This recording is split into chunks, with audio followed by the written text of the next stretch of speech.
This is Chris. And I'm Dan. And today we're doing a water pump on a 2014 Ford Taurus with a 3.5 Ecoboost in it. Right here, you're going to see me take off the engine cover, and you have to take off the boost tube that goes up to your intake manifold there. Just 2 8 mils, and that'll slide right out. There is a coolant drain valve. You want to have that draining during this time. You'll see me starting to take out the 8 mils for that coolant reservoir, along with the hoses. Now that we're up in the air, there's an undershield where he was talking about the coolant drain valve. You just want to take off that undershield. The coolant drain valve is a 19 mil wrench. You can just easily take off that take off that little plug, and it should just drain out all the coolant, especially since you have the reservoir opened up. So you see me taking the wheel. I took the wheel off preemptively here, and I'm taking off the side shields to get to the harmonic balancer bolts and the lower half of the front cover bolts. You see him just pull back that fender liner. You just want to pull it back to the side. You don't have to take it all the way out. If you want to, you can. But you can get pretty easy access if you just pull it to the side and get it right in there. There is a belt tensioner. It's just 3/8 drive. You slide a ratchet in there, pull back, and pull the belt right off. Depending on your year model, you might have a stretch belt for the power steering pump. This had EPAS. You see him putting on the harmonic balancer remover there.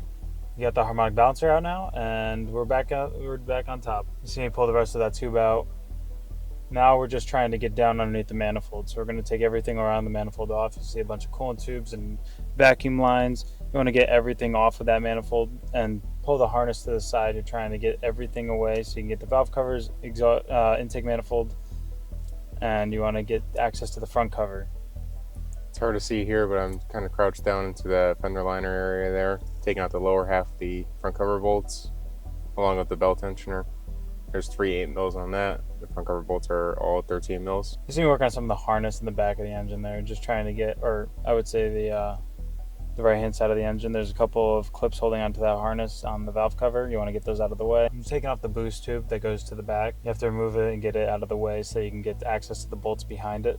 Now I'm taking the intake manifold bolts out, and it looks like Dan is actually taking the reservoir out now. I think there's 8 bolts that are on the front side of the intake manifold there, but there's 2 bolts in the back that you have to take the tubes off in the back. There's 4 coolant tubes, 2 little ones and 2 big ones that go to the back there, and then you want to take that boost tube out of the way, and then there's 2 more bolts that are holding the intake manifold to the crossover coolant tube that goes down the valley. You want to make sure you get those 2 bolts out too. You can see I just unbolted the crossbar that goes between the 2 strut mounts. 2 bolts on each side. Take that out of your way. Helps with taking out the intake and the rear valve cover. Yeah, you see me struggling with that coolant tube in the back there. There's 2 of those, just little 1/4-inch drive hose clamps on them. You see I got my panel poppers out. I'm just taking out all the harnesses that go around the valve cover. There's a bunch of studs all over the valve cover. You'll have to pop those clips out. High pressure fuel pump. There's 2 T45s on that, along with 17 mil for the high pressure line. That line is a one-time use part. You're supposed to replace it every time. So I pulled out the intake manifold there. Finally got off the coolant tubes out. And when you take off that high pressure pump, you want to make sure you get the cam roller out of there. I took out the motor mount and put a floor jack underneath there with a wooden block. You're going to need to remove that motor mount and the studs going to it to get that front cover out. So you're just taking the bolts off for all of the valve covers there. Once you get all the bolts out, it should come up pretty easily. You might need to pry it up a little bit, and then some of the bolts you might get stuck in the holes. You might have to pull them out of the holes as you're coming out. That's pretty simple. Now that I got the valve covers off, I'm just going to get the top bolts out of the valley there for the front cover. It's 6 bolts, all 13 mils. There's a couple 15s that sit down a little bit further, long bolts. You want to get those out prior to you trying to pull the front cover off. You can break the front cover if you try to pull it off before you get all the bolts out. But we got all of ours out. There's one that's going to stay inside of the front cover as you pull it out. You're just going to pull it with it, and then when you go to put the new front cover or the front cover back in, you're going to want to keep the bolt inside of it as you go down in. Otherwise, you're going to have a real hard time getting that back in after you're inside the vehicle with the front cover. You might have to pull it back out, break your seal. You may have to do this a couple times with going up and down with the engine to get access to these bolts for the front cover. Yeah, as before, he did take off the intake, the motor mount, and the motor mount. Once you take that off, the engine will fall. So make sure you put a tranny, some sort of jack underneath it, lift it up a little bit, then take the motor mount off. Don't just drop the engine onto the floor. That's no good. You also saw me take off a couple of little oil jackets that go in front of those cam phasers there. You want to just take those guys off. It's 3 or 4 bolts. Hold it on, all 8 mils. See us spraying it down with silicone gasket remover. That helps loosen up all the RCV that's around there. Then you can go in with a razor blade afterwards. Also cleaning up those intake ports. Here is where we have our timing marks. You want to make sure those marks line up pretty close to the top of the cam caps on the inside of the valley. You want both sides to line up there. We'll put a picture up later for you to see how to exactly line up all your markings for every single, for all your timing. You can see we did not use the cam tools in this instance. But if you're worried about it, use vice grips in the camshafts. Just hold them in place in both directions, and they won't move. Even if you don't have vice grips, you can let them swing, but you have to make sure that they're going slightly, very lightly, because it could bend something. You saw the tensioner there. I was just compressed that in a vise, and I had put a drill bit, a little tiny drill bit through to hold the spring back so that it doesn't plunge back out, so we can put it back in without having to get a new one. And there's a little tiny guide there that you have to take an 8mm off of, but you'd have to take the phaser off to get the complete guide out. So you want to take that 8mm and just loosen it up quite a bit to gain access to the water pump. Once you get the water pump out, or once you get that bolt out and you get that far enough, you can get the bolt behind that the little guide.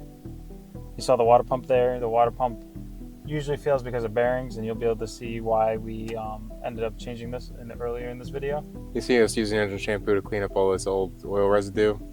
It works.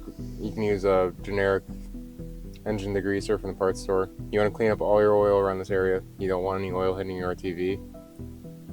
We were using razor blades and Scotch-Brite. You want to use razor blades and Scotch-Brite to clean up all of this. If you use, you can try and use die grinders. You can try and use wire brushes. But if you use the wire brushes, you might end up warping the front cover. Might end up warping the sealing surface on the head. And if you do that, then you're not going to have a good seal. It's never going to work properly. You just want to make sure that you get a good sealing surface. You want to make sure that that sealing surface is nice and clean, but you want to make sure that you're not going to destroy anything in the process of cleaning it. And after that, you saw us time it. We just timed it. We'll show up how we timed it, but it's just we used a couple wrenches and pulled both cams at the same time to kind of get them into place. Put the chain on, and then and made sure we lined up our crankshaft to about 5 o'clock. Once you have the marking at 5 o'clock and everything lines up, you should have all your markings on your chain lined up. You can just pop your front cover back on. We ended up losing footage on the front cover, which we just put a nice bead around it. Make sure you get the center bolts, clean everything up with razor blade and Scotch-Brite. And after you get it all cleaned up and you put that nice bead around it, you're gonna have to fish it in there a little bit. Make sure you put that bolt that didn't come out the first time back in there, so that it all goes back in properly. And you're just gonna send it in there. Make sure you don't hit anything like the phasers or anything with the RTV. Otherwise, you're gonna have to reapply in those areas after you're in. From here, it's pretty much reversal of removal. You just start putting your valve covers on, put your intake on, make sure you got new gaskets for everything. And your harnesses, your high pressure fuel pump, all these things that you took off originally to get down to the water pump. The one main thing is also when you're putting the valve covers on, there is the seam between the front cover and the heads that you want to make sure you put a little bit of RTV on. Otherwise, it may not seal properly and you have valve cover leaks. That's no good. You want to make sure you take care of that. And when you go to put your high pressure pump back in, make sure you put your cam roller back into the hole in the proper direction. I don't think you can screw it up. I think it's keyed in there, but you want to make sure you put that back in the hole.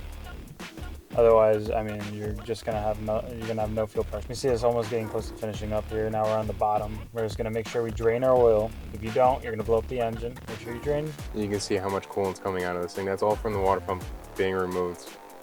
Plus all the shampoo and all the other stuff that you end up spraying in there when you're trying to clean it up. And make sure you get all that out of there. It's no good for the engine.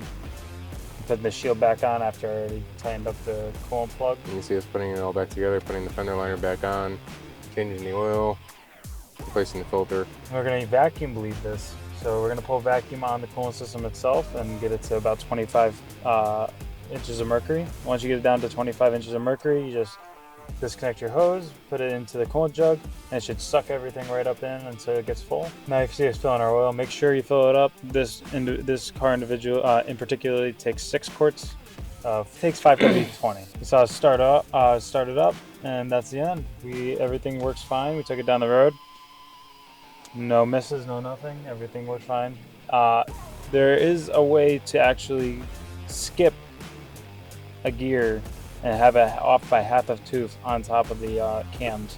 So make sure that your timing marks are good before you put the front cover on. You don't want to redo this job. Also, don't turn over the engine backwards. After you time the engine, you're only gonna, if you're gonna have to take out the harmonic balancer bolt, use an impact gun.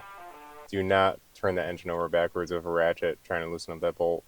You can jump timing. That's how you do one of the most common part failures inside of a 3.5 Ecoboost or 3.5. If you found the video helpful, like, subscribe, and comment on what you want to see next.